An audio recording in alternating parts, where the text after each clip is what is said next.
Welcome to Stu News Sunday, underwritten in part by Tom Johnson and StuNewsNewport.com, and Lynn Selich at Spinnaker Investment Group in Newport Beach. And now, here's Tom and Lynn.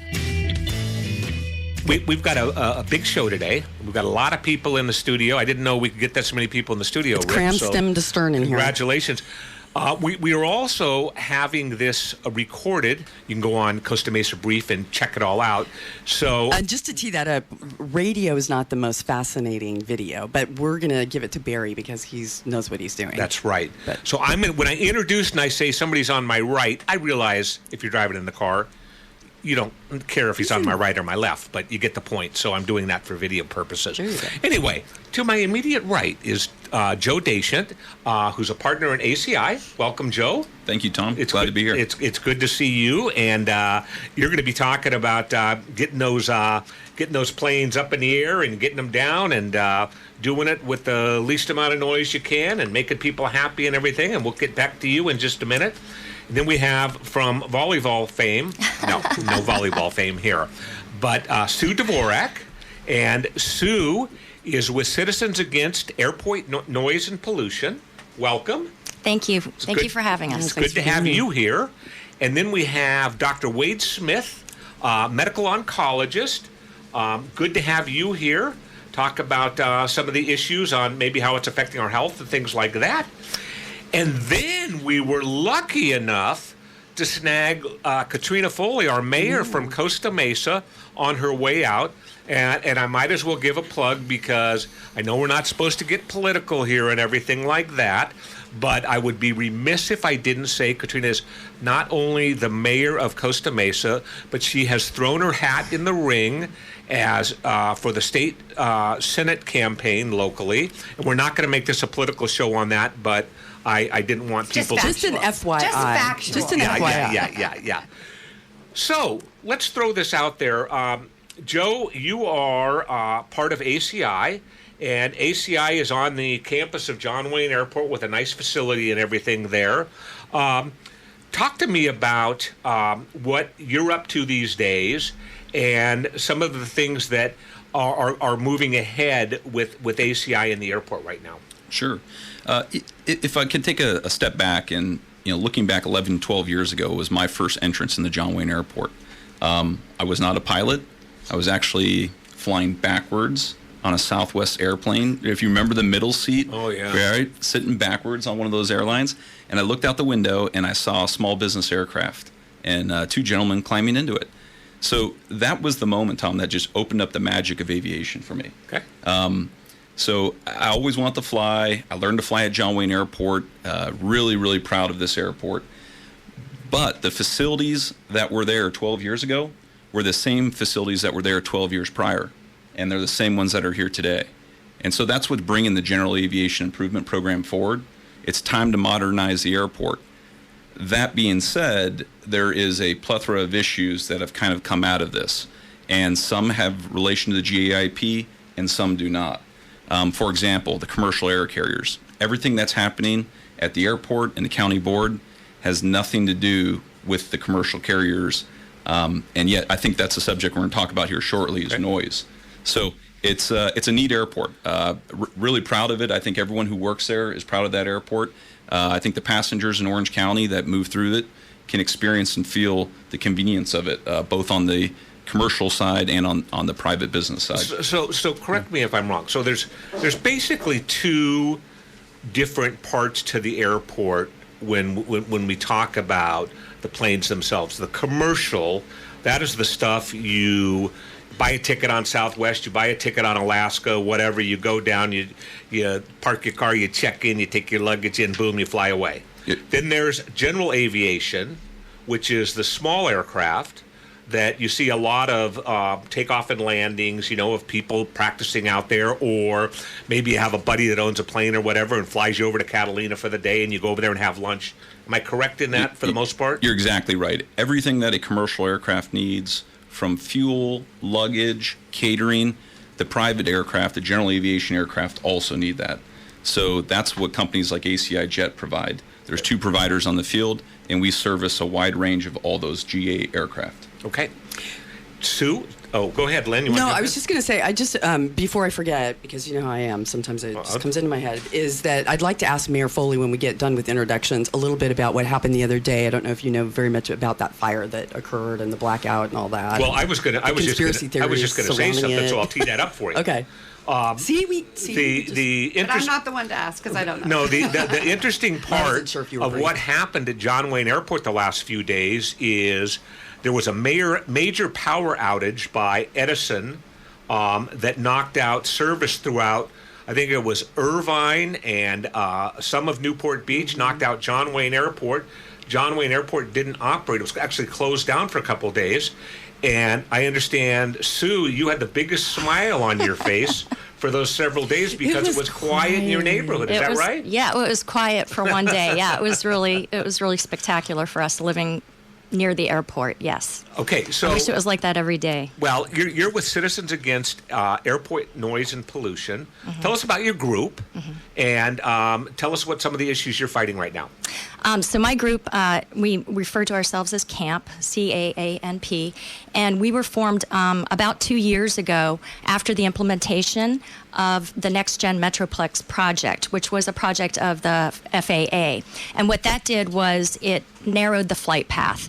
And the flight path was already lowered, and so now it's lowered and narrowed. And the impacts on those living directly beneath the flight path, the new flight path, and those surrounding areas, the effects on our lives have been dramatic. And we're very concerned about that. We're very concerned not only about the noise, but the noise pollution and its impacts on our children that go to school under the flight path and live near there, and also the fine particulate matter that affect health. Okay, so let me just see if I have this right. On the new flight patterns, it's more of a concentrated flight pattern. It used to fan more. Am I correct on that? That's correct. So there was more of a distribution of what we were experiencing, and now it's narrowed, and so it's much more concentrated. And what does Washington and the FAA say about that? I mean, why was that done? I believe it was done for efficiency, and Joe could probably speak more to that because he's more of the technical guy. But it was done for efficiency, and also was it a GPS system that they were trying to incorporate across the United States?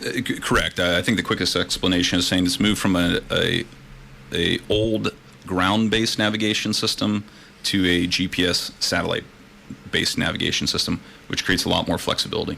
Yeah, and so it's not just Newport Beach that's suffering with this. There are communities all across the United States who are up in arms over this. So, Joe, jumping back to you, was the plan to put that into place a good idea from as far as airplanes, air companies, not including the residents? Was that the right thing to do for them? Yeah, so as Sue said, NextGen is a national airspace system. So it's not just local to Orange County. It's happening all across the country.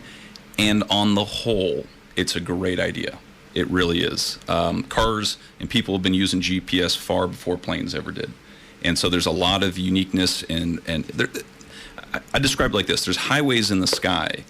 And in the past, since there were ground-based markers or waypoints, you had to go from point to point to point and follow those predetermined highways based upon a really expensive piece of equipment on the ground. Now, with satellites in the sky, you can create the highways any direction you want. And so on the whole, it's good, but there are some unintended side effects and issues that have come. And I think John Wayne or the surrounding community around John Wayne is experiencing one of those. So, Sue, does the Gen X system, Gen Next system, does that affect? Is it more affected by commercial versus general aviation? Yes, it's commercial. Yeah, it's commercial airlines. Okay. And in fact, that's a totally separate issue. That's how my group got together. Okay. It was a very organic thing. We started going to meetings, we met up, then we had a meeting in my living room, and that's how we got started. And we're working with other resident groups, and we have been working in the past with the city up until just recently. And so... and why just recently? Well, we were having weekly meetings and things like that with the city, and the city stopped them. Okay. Now, when I talk about the city and I look back on, some historical people in the city and everything like that, correct me if I'm wrong, but Dave Kiff was a great, knowledgeable person on the airport, correct? Losing Dave as our city manager, didn't that impact our knowledge of what was going on over there a lot? Or not? So we have some consistency. Tom Edwards is the aviation person now, and he's been involved with this issue for decades. And so in terms of that type of knowledge, we still have that. Okay. Dave didn't take that, when he left, we still had Tom, Okay. so that's good. Okay. And so there's certainly a learning curve for the rest of the city council and for our new manager. Because I know there was some controversy last week. Tom Edwards' contract came up for renewal, and there were actually some people on the dais, one council person in particular, that was trying to push a different agenda and remove Tom. And I remember watching. I was kind of concerned about that because, as you say, Tom's knowledge is so great. He's been there for so long. It adds continuity and everything like that.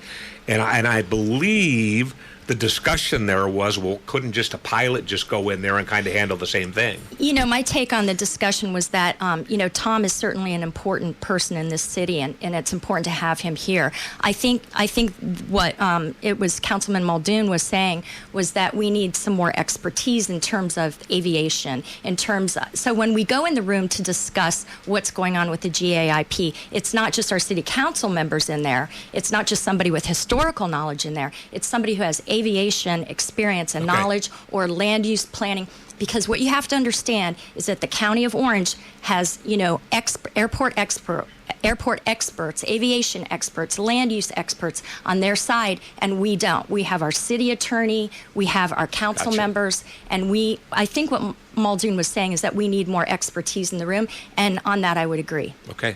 I think Jeff Herdman, Councilman Herdman and Mayor Dixon have been really trying to work hard on. In fact, we are very lucky in Newport Beach that we do have the agreement that we have in place. No, I don't believe any other airport in any other municipality has an agreement with the FAA like the one that we have. Would you agree with that, Sue? That we're lucky to have that agreement? It doesn't affect, it only affects the carriers. Yeah, however. so we're certainly lucky to have a curfew. Okay, but that's it. That's all you say about it is the curfew's good. I think the settlement agreement is a very important document, and I think it's very good that we have it. There have been amendments. There have been many amendments to the settlement agreement, including one that increased our annual passenger count. And I don't think that was a great thing that happened to the city of Newport Beach. We're currently at 10.8 million passengers in commercial annually, and it's due to go up to 11.8 million and then 12.8 million, and then beyond that I don't know what. But the interesting thing is that general aviation passengers are not counted in that cap, and that's of concern to us now that they are going to expand operations at John Wayne Airport in the general aviation section. Now, Joe, when they're talking about the expansion in that is actually to bring in some flights that you can actually buy tickets on. Am I correct? That's the misnomer, actually. Okay. Yep. So every commercial operation, no matter if it happens on the FBO side, the GA side, for example, tickets for sale. Let's throw some. When you throw out FBO and everything, let's. I'm sorry. Talk about the. Yeah, it's a weird acronym too. FBO is fixed base operator. Right. It is the facility that handles the general aviation aircraft, much like the commercial terminal will. So what's interesting is there's been a lot of confusion about terms. The same thing is said and different people interpret it a different way. So a good example would be Jet Suite X. Right. Jet Suite X operates off of the GA facilities, but absolutely counts against the map the maximum passenger allocation underneath the 1985 settlement agreement. Okay, it does. So it's going up against that 10.8 million. Those are the kinds of confusions that are sitting out there, and the settlement agreement is landmark. I'm not aware of anything else in the country like it. So Orange County is very fortunate to have it. The thing I think that concerns me, not to interrupt Sue, but is and nobody's really talking too much about it, but it just so happens that I actually worked in airline contingency planning for the big PR firm. You were a flight attendant, right? No. Oh. No, but we handled their contingency plans. So if there's an airline crash, how are the communications handled, et cetera, et cetera. And so what concerns me, and I'm trying to just stay, on an unbiased thing, even though I live right under the path, is that there is discussion about this international general aviation, which, from a national security standpoint, there's a lot of issues that opens up when you start talking about international flights coming in to John Wayne Airport.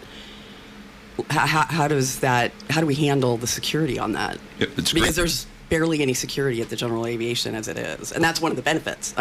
That's what people like about it. They can walk out. I have friends with planes there, right? They just walk out, get on their plane, and off they go. It's like getting a cab. Basically, yeah. And so, which is great, and I get the service, and I get why it's so popular, and the economy is good, and, we'll see what happens if the economy contracts, then we'll see what effect that has on it. But right now, what we're dealing with, and if we're not just talking about domestic flights, if you talk about opening up to international flights. So how do you handle that? Well, so we already have international flights coming into John Wayne. So there's already agents that are clearing airplanes out in the commercial terminal. And then on the general aviation side, what's interesting is planes are flying from all over the world coming to John Wayne. The only exception is they're stopping somewhere else to clear customs and then make the next jump into John Wayne Airport. Mm-hmm. So it doesn't change the planes that are coming here. It simply increases the efficiency and convenience so that a plane doesn't need to stop at LAX, clear customs, do a low fly, another piece of traffic in the air, and then fly into John Wayne. To me, John Wayne Airport being a top 10 GA airport in the country and not having customs, to me it's absurd, but I think it's clouded in confusion right now, and that's a great question. Was John Wayne Airport a top 10 when the airport agreement went into place? Good question. I don't know that data. It's been a strong airport for a long time. Okay, I didn't know if it developed. Is Jet Suite subject to the settlement agreement because that's part of the contract with the county, or that was incorporated into? And I'm sorry, I just don't know.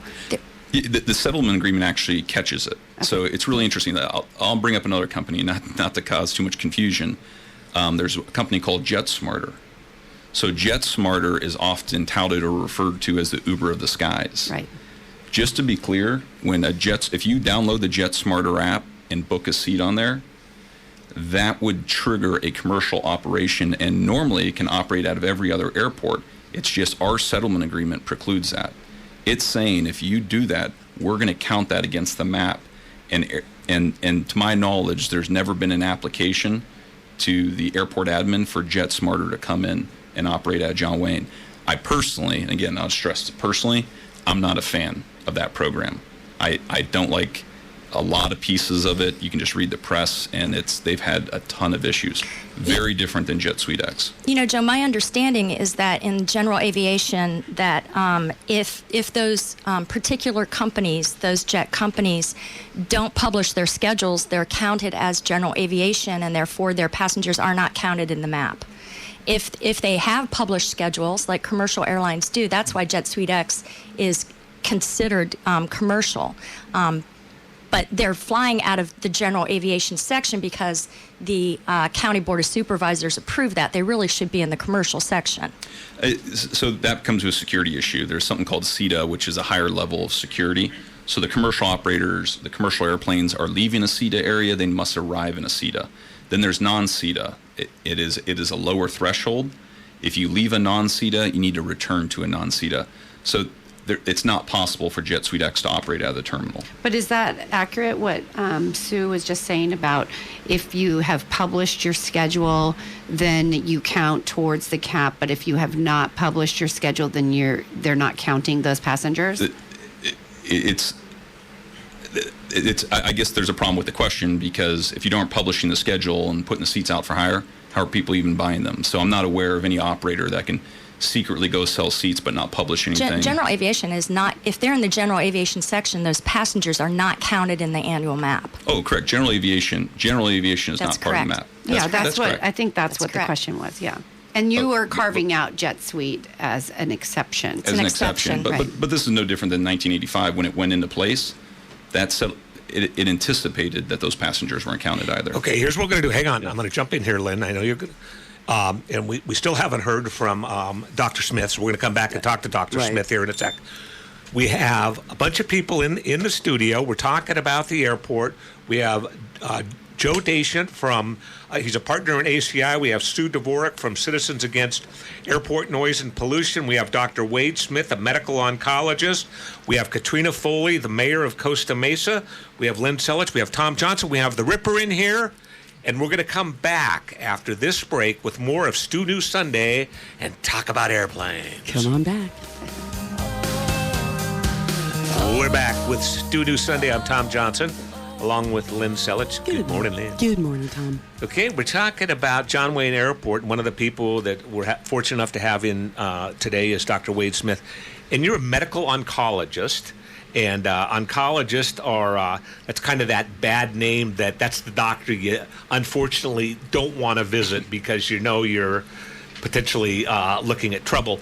But in your estimation, from a medical standpoint and everything like that, what are the residents of Newport Beach under that flight path and everything dealing with? Thanks for having me on, Tom. Right, so I arrived to the community about 7 years ago. I kind of sized up the environment. I rented just at the end of the upper back bay of Newport and realized, okay, the planes are taking off very steep, and I would run the trails, the equestrian trails, and thought this is, you know, the air smells clean and so forth. And I then decided to purchase a home, what would ultimately be directly under the flight path. And this was spanning the time between the implementation of NextGen, where they lowered the flight path and concentrated the departures. And myself being a medical oncologist, a cancer specialist, you know, I treat cancers of the aerodigestive tract, and I have a background in internal medicine. And immediately the concerns arose, not just the deafening, intolerable noise, and we could talk about that, but also from a pollution standpoint. You know, what do we know and what don't we know about major airports and the risk they pose? And so looking into this and looking into, for instance, particulate matter, what makes up the exhaust. There's large particulate matter, PM10, there's intermediate, PM2.5, and there's UFP, which is ultra-fine particulates. And that seems to be the boogeyman that's really coming out in the literature recently. Ultra-fine particulates are not regulated federally by state or local. We are only now beginning to determine what these are. And these are smaller than 1 micron, and so 1/1000th of a hair follicle. And when you breathe them in, they embed into the lung tissue, and they then create inflammation and oxidative stress. And we have known for some period of time, yes, you can measure markers of inflammation. You can see that, for instance, the study in Belgium realized children's blood pressure would increase, the top number, when exposed to high levels of these UFPs. And there was a recent article, a publication by California's Environmental Protection Agency that looked at teachers. And this teacher study looked at 100,000 teachers and realized that there was a mortality correlation with exposure to UFPs from all sources. So that really raised the hair on the back of my neck, having a 2-month-old, or rather having a 9-month-old and having another baby on the way. If I raise these children in this community, we've seen the effects it has on adults, on children. This is to me is an intolerable situation. It really requires a heightened level of discussion at the community level. I was asking the doctor on the break. I have a friend who just had a blood panel, an in-depth blood panel taken, and they found jet fuel in her blood, and she happens to live, you know, under the flight path. And so, what do you do when someone? I mean, is that treatable? I mean, what does one do when my doctor says to me I have jet fuel in my blood panel? Yeah, I mean, you know, there's all sources of you know, hydrocarbons, what we call volatile organic compounds that can be inhaled, that can be absorbed through skin. I had a close family member who died from bladder cancer. He worked as a helicopter technician, repairing the fuel lines of military-grade helicopters. And he was a non-smoker, didn't drink from well water, and so he developed in his 40s a very rare cancer of the bladder that, you know, and I'll probably leave it at that. But it certainly is a concern. And you have to take into all kind of environmental impact considerations, where the person works, what sort of standards are in place. And then obviously in our situation, we live under a very dense flight path. Is it something, to use for lack of a better word, can it be remediated? I mean, what do you do? Yeah, what do you do when you find that out? You limit exposure. Oh, okay. That's all you eliminate exposure. You eliminate exposure to the best of your ability. But don't we, Doctor, as we move forward in life and we create, more chemicals and things to try to, in an attempt to make our society better. I'm a golfer, for example. When I was a kid, you'd walk along the golf course. When your golf ball got dirty, you'd toss it into your mouth. Seriously, and then you'd spit it into your towel, and you'd wipe it off. Right. As now we're never going to lose that. It's 50 years later, and the chemicals they use on the ground and everything are causing mouth cancer in golfers, because the old golfers that didn't stop doing that as kids, back when we were kids, there was no problem with that because they didn't deal with the grass in the same way. And so don't we develop new things that are naturally going to affect society in any case? Yes, Costa Mesa, we're organics first, so our public golf course no longer uses pesticides. But please, that's a great point. I mean, in terms of the threat signature we face right now with these UFPs, for instance, I mean, we're seeing probably higher concentrations as a result of these very efficient jet engines that can really break these hydrocarbons down into these small particulates. So the kind of exposure that we're having now may not be comparable to exposure decades ago, as one consideration, and I think that that all has to be factored in. We're also learning how to model exposure. A recent study at LAX a few years ago realized that exposure of UFPs was extending 10 miles beyond where they thought children were being exposed. So, I mean, if you look at the concentration of high childhood activity centers within John Wayne, you see over a dozen public, private schools, daycare centers just within the 3-kilometer radius. Right. And then as you extend out, there are dozens upon dozens. And so, I mean, again, me moving here, being a physician, being a new father, I just think, if a city planner were to decide where am I going to put an airport, and I'm going to fly it over an environmentally sensitive, coastal preserve, and then over a multi-billion-dollar recreational marina complex, and then on top of it have these dozens upon dozens of childhood safety centers or childhood activity centers around. I mean, it's laughable. So I think a lot has to be called into question. So what would your answer be? I don't use John Wayne Airport, and maybe I shouldn't say that, but I don't use it. I would prefer to see the heavy commercial aircraft industry move outside of this dense population center. We do have Ontario. Well, let me ask you a question, though, because that bodes the question to me that if I buy a house in a neighborhood, and my house is the only house in the neighborhood that backs up to a school, so I have a lot of noise and everything. Everybody's lived there for 40 years, and I buy a house, and I get this deal on it because I've got all this noise in my backyard. Yeah. And then I go in there and I say, whoa.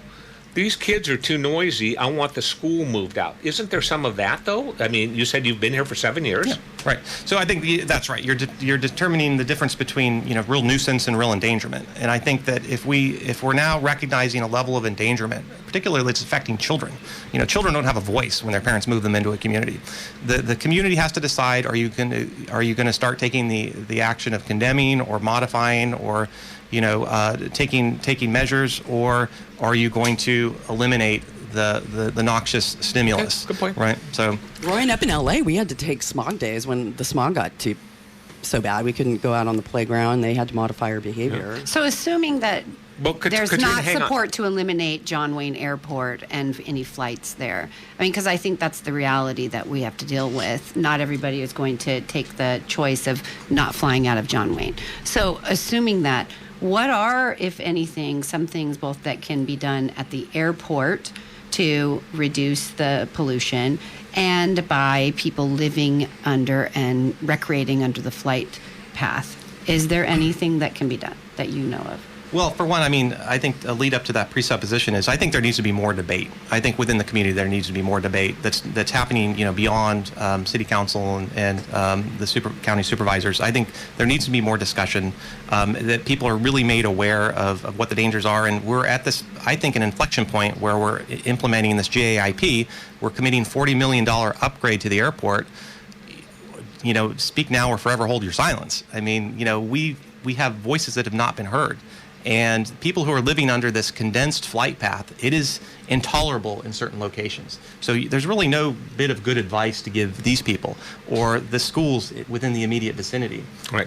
But I would suggest, obviously, as we get back to what do you do for a patient that's found to have these chemical traces in their blood, eliminate exposure as best you can. Well, I would also argue on a county level, we have X number of supervisors, and only one supervisor the airport falls in one district, which I think is a concern from a general public standpoint, because if I'm working for my constituents and John Wayne Airport isn't in my area, what do I care? I mean, not what do I care, but what do I care? Well, let me ask Joe. So, is the industry prepared for? So, because this is new, and as I'm reading, it's kind of like an iceberg, right? So we're kind of at the tip of the iceberg, and we're not quite sure, how big the iceberg is. But is the industry that you're in, are they prepared for the contingency of the lawsuits and the things that are going to come up, especially if a plane goes down, a general aviation plane goes down in in a residential neighborhood and all that? Have you guys seen any litigation that's starting to crop up as a result of the increase in general aviation popularity? Well, interestingly, the footprint on the John Wayne Airport isn't changing. So when everyone talks about an expansion or an increase in the size of the airport, it's not getting bigger. It's the operations that are expanding. The number of flights coming in and out are expanding. That's correct. And just I'll say the correct perspective on that is the runway is much like a freeway. Anyone is welcome to drive on it, land on it, take off on it. The county can't restrict it. It's controlled by the FAA. So we're talking about essentially the parking lots, about where these aircraft are stored, where they're serviced. So respectfully, I disagree. I understand your view. So the number of flights are not going to increase in the coming years in general aviation with these changes? I'm not saying that, Sue. So all I'm trying to say is that as traffic increases, there's nothing the county can do to stop that. Well, the EIR specifically hang on. says We've got to take a break. We're going to take a break here. I know we've got some good points here. I want to come back and continue on that. It's Stu News Sunday. We're talking about John Wayne Airport. We've got a studio full of great people, very knowledgeable on the airport issue, and we'll be back to continue our discussion in just a moment.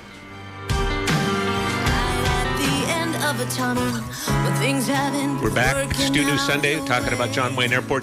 We have Katrina Foley in here, who's the mayor of Costa Mesa. Katrina, you're not under the flight path in Costa Mesa. Sure we are. We are. Okay. Our east side, Costa Mesa. Okay. Okay. The entire east side is under the flight path. You're right. Okay. So now Mesa Verde and even my neighborhood is experiencing more flights because of the fanning out. Okay, but so that's why I was going to ask, right. Why is Costa Mesa taking an active role? Yeah, so in large part, our residents have been complaining to us, why aren't you doing anything? And we didn't have much that we were doing in years past. So we actually decided as a council that we were going to take a much more active role in this issue because the east side of Costa Mesa is directly under the flight path. Several elementary schools that are in our school district directly under the flight path. And we didn't really have a seat at the table. Newport had been doing the work for many, many years. Our prior leadership on the council decided to let them do it. And we didn't have a seat at the table. And so it's been hard, actually, to get a seat at the table. It's been hard to get information from the county and from, real live timely information from Newport. So we've had to be creative about how we do that. But we initiated a petition because we supported Alternative 3. And at the time, so did Newport. Alternative 3 was part of the environmental impact report analysis, which would be the least impactful to the community. It would essentially upgrade the airport in all the necessary ways because we do need to modernize. Like Joe mentioned, there does need to be modernization of the operations there. But it would not have expanded. And by using that word expanded, let's be clear. We're not talking about extending the runway. We're talking about expanding the number of flights that go out of John Wayne Airport. And so Alternative 3 would have been the best option. That did not get support at the Board of Supervisors. And so we had done a petition. We got almost 20,000 people now on that petition. And we're supportive of the least intrusive, the least number of flights, the least amount of noise. But I don't have much optimism that we can do anything, frankly. And I appreciate all the hard work of the resident groups. I really do. I feel like the community's being misled, frankly, from some of the board members as well as from the mayor of Newport. For our listeners who maybe haven't been following this, was there a reason given that the supervisors did not support the option that you were just talking about? Well, there were a couple different reasons given. I don't know what the real reason is, but the reasons given essentially dealt with feeling like they couldn't go with that option because it would not be good for the small aircraft carriers. That's my understanding. That seemed to be the main reason. Joe could maybe chime in on that. Yeah, to jump in. So I'm going to defend the Board of Supervisors a bit here because I think they handle an incredible responsibility juggling 20 major items, and this is just one of them. That's public service. That is welcome to our world. Exactly. I don't have sympathy for that. No, Sorry. Understood. No, I appreciate your service, Madam Mayor. The challenge is and they do it full time and get paid. So there you go. The challenge is there's small aviation airplanes, big aviation airplanes. There's neighbors. There's cities. There's the airport administration itself. There's so many voices that were coming together on this issue. And so as the Board of Supervisors is literally coming to a conclusion and county council is advising in front of the public saying, caution here, if you continue to put more restrictions on this approval, there are groups out there, and I was standing next to one in the lobby watching on the TV, county council, so there are groups that will come in and sue the other direction. Right, and they're not afraid of the resident groups, and here's why. Yep. Because the resident groups don't have the funding and don't want to put their own personal lives at risk for litigation and somehow being retaliated against. And so that is why they decided to go forward with a more expansive program. The EIR analysis would have allowed Alternative 3. That was part of the EIR analysis. And why doesn't this fall under the Coastal Commission purview? And where are all the environmentalists and people that would normally just be totally up in arms about? Well, the environmentalists are there. They're, but this is a well-heeled industry. Okay, there's a lot of money in this industry. It's very difficult to oppose. Well, the reason we wanted to have this show today was to kind of just for people that may not be on it all day, every day, or aren't in the industry, is how did we get to this point, and what can we do about it? Well, again, I think where do we go, Sue? Where do we go from here? I mean, you have a group. Dr. Smith has talked about some of the health issues and everything. We have multiple cities that are involved in this. It seems like we have two groups out there. We have the FAA, and we have the county. And how do we go at them with our small-time efforts to, going against big Well, and we have industries. Congress. I don't know. Yeah, we have Congress. We need to get the help of Congressman Harley Rood on this. There's an FAA reauthorization bill that has something in there that we'd like him to work on in terms of noise monitoring.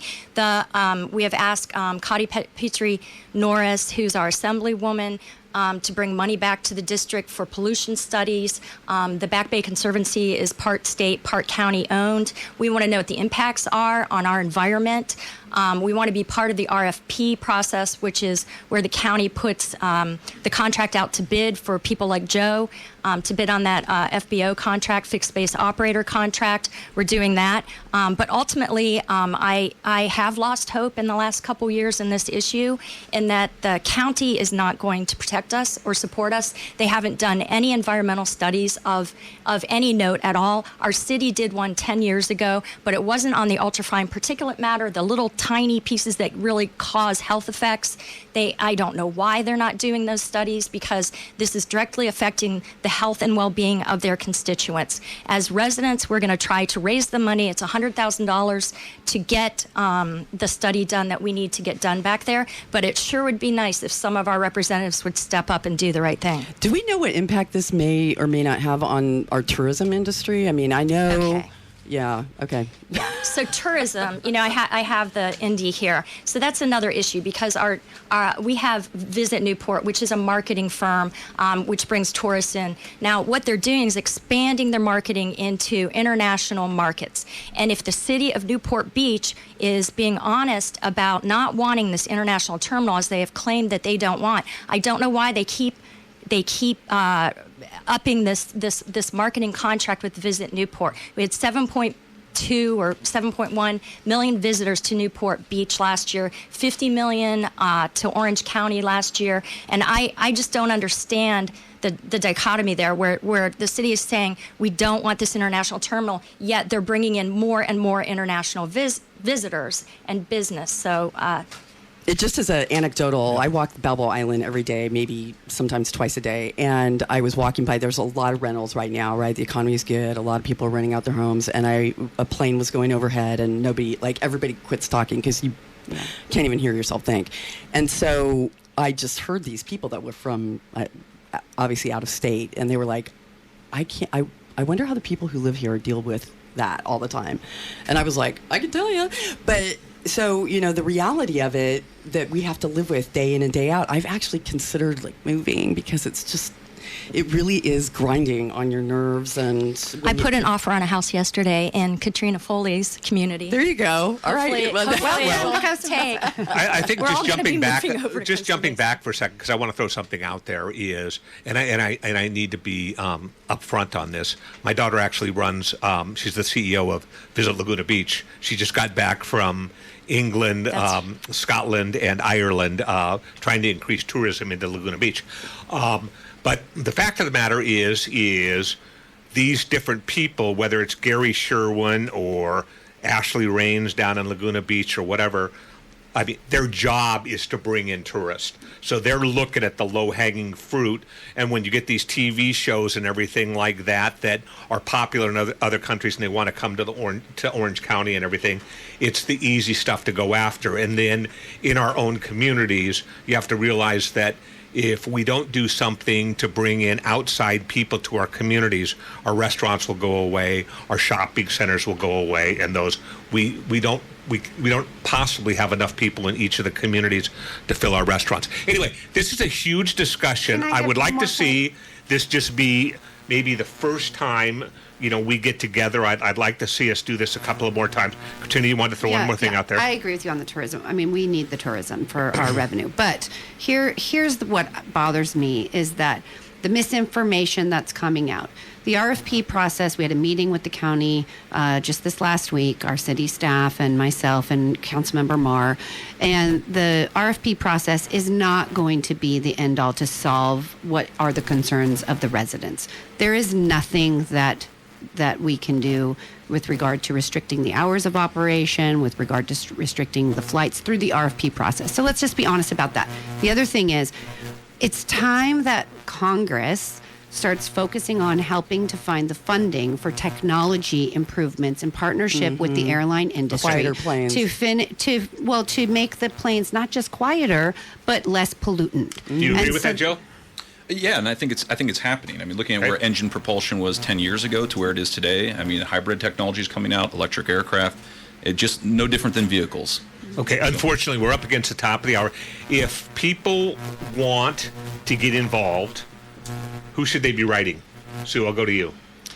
If people want to get involved, they should get involved in holding their representatives accountable, first of all, writing letters to the editor and going to meetings and speaking up, number one. Number two, they can get involved in our group, CAANP, CAANP.com. There's also airfare, and there's the airport working group. Those are the three residential groups. And I also want to hear this just before we go off the air. You said at one point that Joe is not the enemy. No, Joe's not the enemy. Joe and I have competing goals. I know what his goal is. His goal is growth and revenue. I understand that. He's a pawn in this, just like we are. I think really it lies in the county's hands. Okay. I just, it was nice to come in here and see everybody, getting along beforehand. And I hope we leave that way. Anyway, Rip, thanks for the extra 2 minutes. Lynn, always great to see you. Always great to see you. It's sunny outside. Everybody, Let's go out and have some fun. Yeah, everybody enjoy your Sunday, and we'll be back next Sunday, 11 to noon. It's been Stu News Sunday with Tom and Lynn. Thanks so much for listening.